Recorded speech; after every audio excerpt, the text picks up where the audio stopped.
Ensure talk में आपका स्वागत है। नेम्ड परल्स पॉलिसीज और ऑल रिस्क पॉलिसीज ये क्या है, ये एक दूसरे के साथ कैसा तुलना करते हैं। नेम्ड परल्स पॉलिसी में इंश्योरिंग क्लॉज एक है जिसमें परल्स को लिस्ट किया जाता है जो पॉलिसी के अंतर्गत आ जाता है, लेकिन ऑल रिस्क पॉलिसीज में परल्स का लिस्टिंग नहीं होता है। इंश्योरिंग क्लॉज में उल्लिखित हानि या क्षति के सभी जोखिमों को कवर किया जाता है, सिवाय इसके जो नेम्ड एक्सक्लूशंस में के अंतर्गत आते हैं।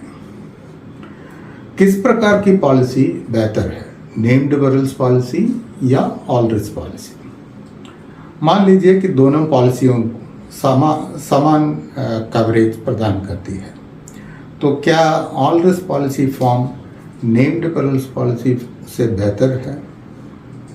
ये हम देखते हैं। एक ऑल रिस्क पॉलिसी में बीमा धारक यानी इंश्योर्ड को ये दिखाना होता है कि एक आकस्मिकता हुई है जो इंश्योरिंग क्लॉज के भीतर आती है, जैसे कि एक आकस्मिक हानि या क्षति। एक बार ऐसे करने के बाद जिम्मेदारी इंश्योरर के ऊपर स्थानांतरित हो जाता है।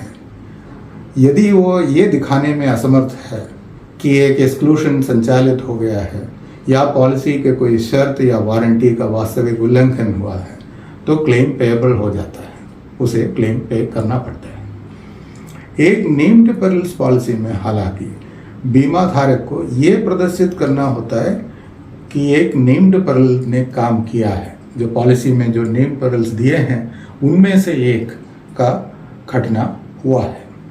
यदि ऐसा नहीं किया जा सकता तो क्लेम आगे नहीं बढ़ता है। एक बार ये नेम्ड परल्स की घटना का प्रदर्शन किया गया तो ये साबित करने के लिए जिम्मेदारी इंश्योरर के ऊपर स्थानांतरित हो जाता है कि पॉलिसी के नियमों और शर्तों का कोई उल्लंघन हुआ है, अन्यथा क्लेम पेएबल हो जाता है।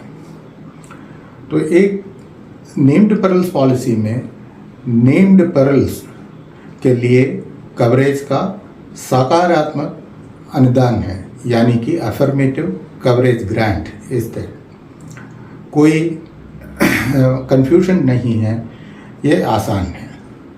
हालांकि अगर कुछ जोखिम लिस्टेड नहीं है, नेम्ड परल्स के अंदर नहीं आता है, तो ऐसे जोखिम के लिए कोई कवरेज नहीं है।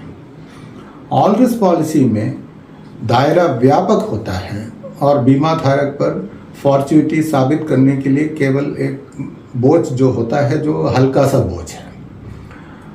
कोई सकारात्मक कवरेज अनुदान नहीं है, यानी कि अफर्मेटिव कवरेज ग्रांट नहीं है, और कवरेज डेरिवेटिव होता है।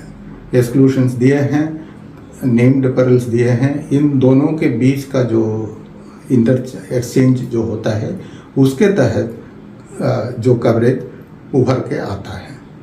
इसलिए कवरेज साबित करना कभी कभी मुश्किल हो जाता है ऑल रिस्क पॉलिसी में। तो दोनों को अपने अपने फ़ायदे और नुकसान होते हैं। शुक्रिया।